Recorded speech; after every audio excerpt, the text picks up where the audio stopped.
자, 오늘 설교의 제목은 심령이 가난한 자입니다. 본문 말씀은 마태복음 5장 1절로부터 3절입니다. 이분이 누구신 것 같습니까? 여러분들 시골집에 걸려있는 고조 할아버님 같으신가요? 이분은 최초로 성경을 한글로 번역하신 이수정이라고 하시는 분이십니다. 우리나라에 처음으로 들어온 선교사가 언더우드와 그 다음에 아펜젤러입니다. 이분들이 우리나라에 들어올 때 이미 저들의 손에는 한글 성경이 들려져 있었습니다. 그런데 그 성경이 이수정이라고 하는 이분에 의하여 번역됐던 겁니다. 자, 이수정 이분이 예수님을 믿게 된 배경, 이제 저희들이 몇 주간에 살펴볼 산상수훈 이 말씀을 접하고 이수정은 예수를 믿게 됩니다. 언더우드 선교사가 우리나라에 들어오기 3년 전에 이수정과 한국 청년 몇 명은 일본에 들어가 과학기술을 배우려고 했었습니다. 어느 날 일본 농학자 집을 방문을 했는데 한문으로 산상수훈 쪽자를 보게 됩니다. 그리고 산상수훈을 읽게 되죠. 엄청나게 바로 감동을 받게 됩니다. 그리고 나서 이수정 이분은 우리 민족의 여명은 예수 그리스도 이분에게 있다. 나의 최대의 삶의 소망은 바로 우리 동포에게 하나님의 말씀 성경을 전해주는 것이다. 이렇게 결단을 하고 이분은 신기술 배우는 것을 포기하고 예수님을 영접합니다. 그리고 나서 성경을 번역하기 시작을 했지요. 그리고 귀국을 하게 되는데 체포되어 순교당하게 됩니다. 자, 우리는 이 땅에 속한 자가 아닙니다. 예수 그리스도께 속한 자, 바로 예수 그리스도 하나님을 믿고 따르는 하나님 아버지의 자녀들입니다. 그렇다면 세상의 방식 그리고 세상에서 통용하는 그러한 가치관을 가지고 살아서는 안 됩니다. 이제부터 저희들은 이 산상수훈을 통해서 하나님께서 원하시는 삶의 방식이 무엇인지 그리고 하나님께서 원하시는 삶의 가치관이 무엇인지 살펴보려고 합니다. 마태복음 4장 25절이 마지막 절인데요. 자, 4장 25절에 보면 이렇게 나와 있습니다. 갈릴리와 데가볼리 그리고 예루살렘 유대와 요단강 건너편에서 수많은 사람들이 따라다녔다라는 말씀입니다. 이 말씀과 같이럼 예수님, 이때 당시에 많은 사람들이 예수님 주변에 몰려들기 시작을 했던 겁니다. 그리고 나서 이제 5장으로 넘어가죠. 5장 1절에 보면 상황이 다르게 표현되고 있습니다. 5장 1절에 보면 예수님께서 무리를 보시고 산에 올라가셨습니다. 그리고 산에 올라가셨는데 많은 무리들이 몰려든 것이 아니고 제자들이 예수님께 나온 겁니다. 그렇습니다. 예수님께 산에 올라가셨을 때 나온 자들은 많은 무리가 아니고 제자들이었습니다. 예수님은 수많은 무리들을 대상으로 삼지 아니하시고 자기들에게 나온 제자들에게 바로 천국의 그 귀한 말씀인 산상수훈을 저희들에게 선포하셨다 하는 겁니다. 알다시피 예수님이 가는 곳마다 수많은 사람들이 몰려들었습니다. 참 사람들이 많이 모여든다고 하는 것은 옛날이나 지금이나 참으로 매력적인 일일 것입니다. 연예인들에게 있어서 많은 무리들은 인기의 상징입니다. 장사하는 사람들에게 있어서 수많은 무리라고 하는 것은 돈을 벌 수 있는 기회입니다. 그래서 사람들은 사람이 많이 모이는 자리를 명당이라고 말을 합니다. 세상은 사람이 많이 모이는 것을 좋아합니다. 그렇지만 성경은 수많은 무리가 세상을 바꾼다 이렇게 말하고 있지 않습니다. 얼마나 많은 사람들이 모이느냐 이것보다 더 중요한 것은 바로 그곳에 예수 그리스도 하나님께서 함께 하시느냐 하는 것이 관건이라는 것입니다. 바로 예수 그리스도의 눈길은 수많은 무리에게 한 것이 아니었고 예수 그리스도를 따르는 제자들, 바로 하나님 앞에 제대로 헌신하고 하나님 앞에 제대로 결단하는 이러한 소수의 사람들에게 관심을 갖고 있다는 것입니다. 산상수훈의 시작은 이와 같이 수많은 무리와 그리고 결단하고 있는 제자들을 구분하고 있다는 것입니다. 예수님의 말씀이 그 내면에 살아있는 자는 예수님의 제자입니다. 예수님을 구세주로 그리고 삶의 주인으로 믿는 자들은 제자입니다. 무리로서 예수님을 따르는 것이 아니고요, 제자로서 예수님을 따라야 합니다. 어떤 사람이 이렇게 얘기합니다. 목사님, 다들 그렇게 살고 있습니다. 세상이 그렇게 살고 있는데요, 이렇게 여러분들 생각하고 있습니까? 그렇지만 예수님께서 원하시는 것은 그것이 아니라는 겁니다. 제자들, 그러한 헌신되어지는 삶을 살아가도록 해야 됩니다. 자, 2절에 보면은 이런 말씀이 있어요. 입을 열어 가르쳐 이르시되, 매우 짧은 구절입니다. 예수님께서는 자신들에게 나오는 제자들에게 비로소 입을 열어 천국의 말씀을 선포하기 시작을 했습니다. 수많은 무리들은 대부분 자기의 방식, 자기의 생각, 자기의 고집대로 살아갑니다만, 예수님의 제자들은 예수님의 입에서 나오는 말씀을 움켜잡고 그리고 그 말씀을 따라서 살아가는 그러한 사람들입니다. 이러한 사람들과 함께 우리 하나님께서는 당신의 뜻을 이루어 나간다는 사실입니다. 한국 교회 역사에서 서상윤이라고 하는 분이 계셨습니다. 양반 가문의 장남으로 태어나서 중국을 넘나들면서 홍삼 장사를 하던 사람이었습니다. 근데 뜻하지 않게 장티푸시에 걸려 사경을 헤매게 됩니다. 마침 선교사였던 헌터, 이분이 의사면서 목사님이신데 이분을 만나가지고 고침을 받게 됩니다. 그리고 나서 예수님을 영접하게 되죠.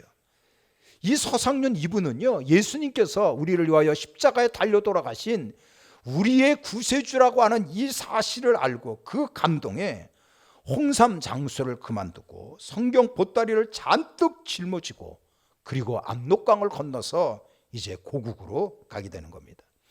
당시의 성경 반입은 불법이었어요. 그러나 전혀 개의치 아니하고 장터에 나가서 찬양을 부르면서 사람들을 모으기 시작을 했고, 그리고 가가호 집집마다 방문을 하면서 예수 그리스도의 생명의 복음을 전하기 시작을 했던 겁니다. 이것이 꽤 오래된 사진인데요, 서상윤이라고 하는 이분이 집집마다 다니며 예수 그리스도의 생명의 복음을 전하고 있는 사진입니다.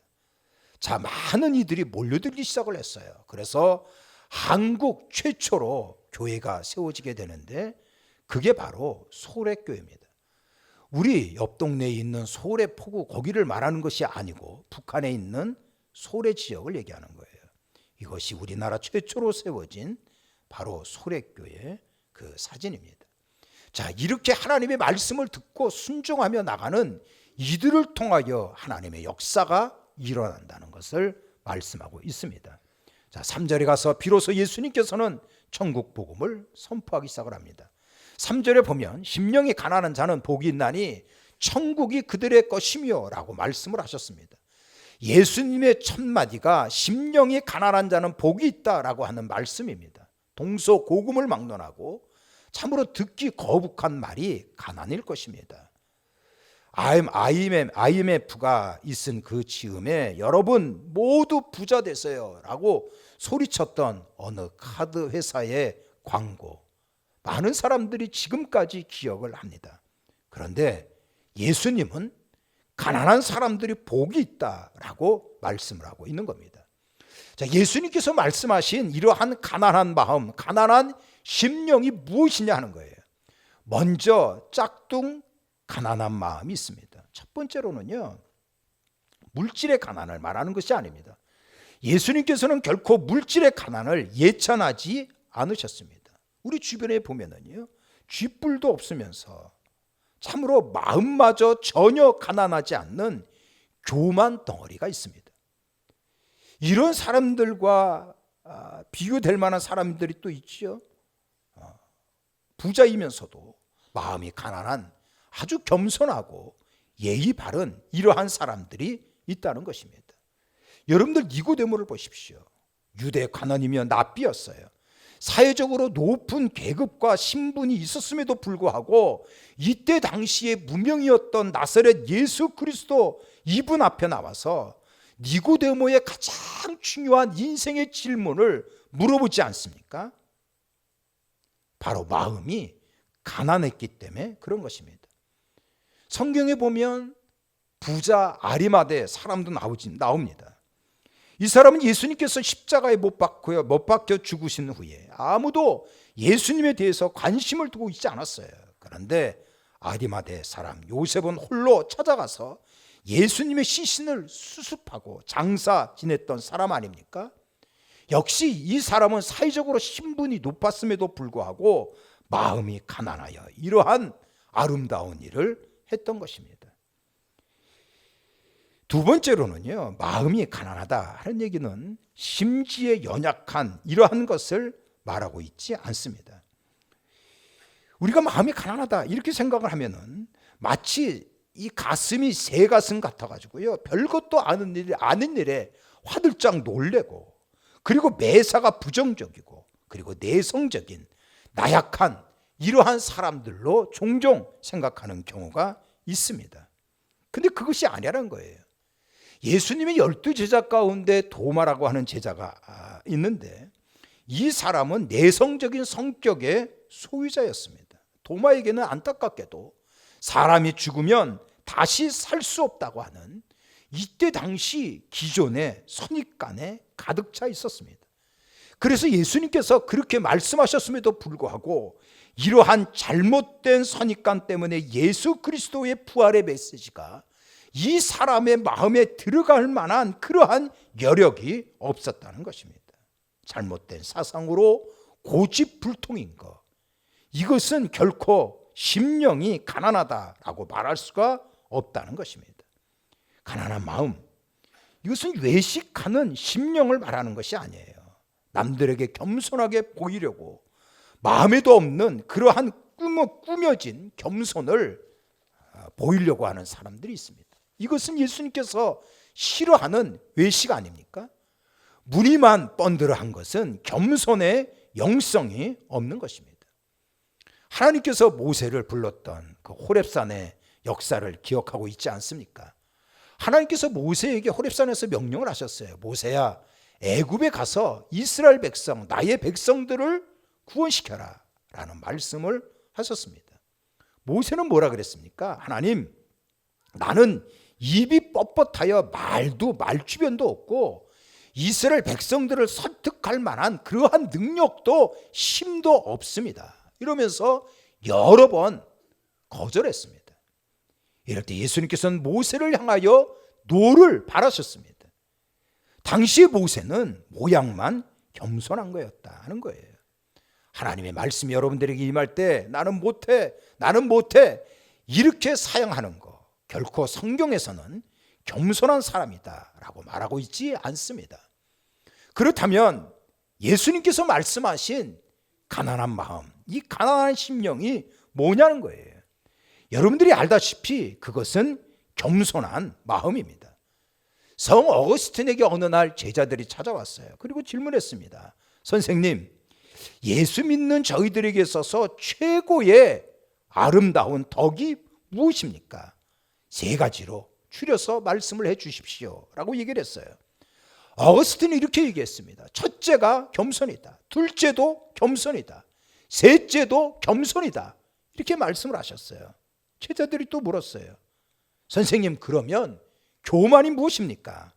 교만은 나는 지극히 겸손하다 이렇게 생각하는 그것이 바로 교만이다 라고 말하는 겁니다. 자신이 겸손하다라고 생각하는 그 순간에 하나님의 말씀이 들어갈 만한 그 모든 문들이 닫혀진다는 것입니다. 그 사람은 이미 겸손이 떠나가 버린 상태입니다. 가난한 마음은 우리에 대한 하나님의 평가를 그대로 수용하는 이것을 의미하는 겁니다. 여러분들이 가난한 마음을 갖기를 원하십니까? 그렇다면 하나님의 안목으로 자신을 바라봐야 합니다. 하나님의 불꽃 같은 눈동자로 자신을 정직하게 평가해야 한다는 겁니다. 하나님의 안목으로 자신을 바라본다면 내가 하나님 앞에 얼마나 부족한 사람인지, 그리고 내가 하나님 앞에 얼마나 죄악 덩어리인지, 얼마나 허물이 많은지 이것을 제대로 아는 이것이 바로 겸손이다 하는 겁니다. 예수님께서 십자가에 달려 죽으신 후에 베드로는 굉장히 낭망을 합니다. 그리고 고향으로 돌아가지요. 전의 직업, 바로 어부의 직업으로 돌아갑니다. 그리고 밤이 맞도록 고기를 잡으려고 했습니다. 그런데 전혀 고기가 잡히질 않는 것입니다. 그때 예수님께서 베드로에게 오셨어요. 그리고 말씀하셨습니다. 베드로야, 그물을 내려 깊은 곳으로 던져라. 이렇게 말씀을 하셨습니다. 베드로는 순종해서 그물을 던지고 그리고 걷어 올렸더니 그물이 찢어질 정도로 많은 고기를 잡았다는 거죠. 그럴 때 이 베드로는 자기의 모습을 발견한 겁니다. 어떻게 얘기했습니까? 예수님, 내가 죄인입니다. 나를 떠나소서라고 외친 거 아닙니까? 베드로에게 있어서 예수 그리스도를 만났던 그때 그날이 바로 비로소 하나님과의 만남이었다는 거죠. 바로 예수 그리스도의 그 말씀을 접하는 순간에 상대적으로 내가 얼마나 하나님 앞에 많은 죄를 지었는지라고 하는 이러한 모습을 발견한 겁니다. 이것이 겸손입니다. 그래서 하나님의 안목으로 자신을 볼 때 철저하게 내가 죄인이고 이러한 죄를 고백하는 이것이 바로 가난한 마음이다 하는 겁니다. 두 번째로는요, 가난한 마음이라고 하는 것은 구원은 오직 예수님뿐이기 때문에 예수 그리스도의 십자가 외에는 내가 생존 자체가 불가능하다 이렇게 생각을 하고 예수 생명 구원을 간절히 간구하는 마음, 이것이 바로 가난한 마음입니다.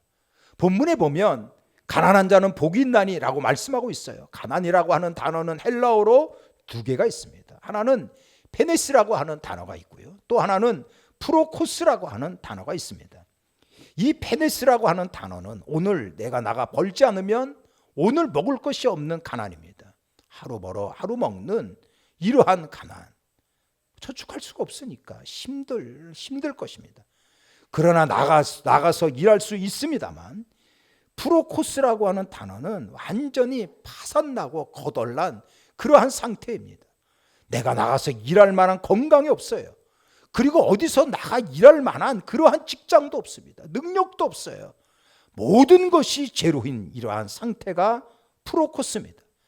예수님께서는 바로 산상수훈에 말씀하시면서 가난을 이야기할 때 이러한 프로코스, 다른 사람의 도움에 의존하지 않고는 생존 자체가 불가능한 철저한 가난에 대한 말씀을 하셨다는 겁니다. 이것은요, 우리의 구원이라고 하는 것은 예수 십자가 외에는 그 어떤 것도 없다고 하는 것을 말하고 있는 겁니다. 누가 제일 구원받기가 어렵습니까? 똥꼬집이 있는 사람들, 잘못된 선입관이 있는 사람들, 자신의 의로 채워진 이 사람들 참으로 구원받기 어려운 거 아닙니까?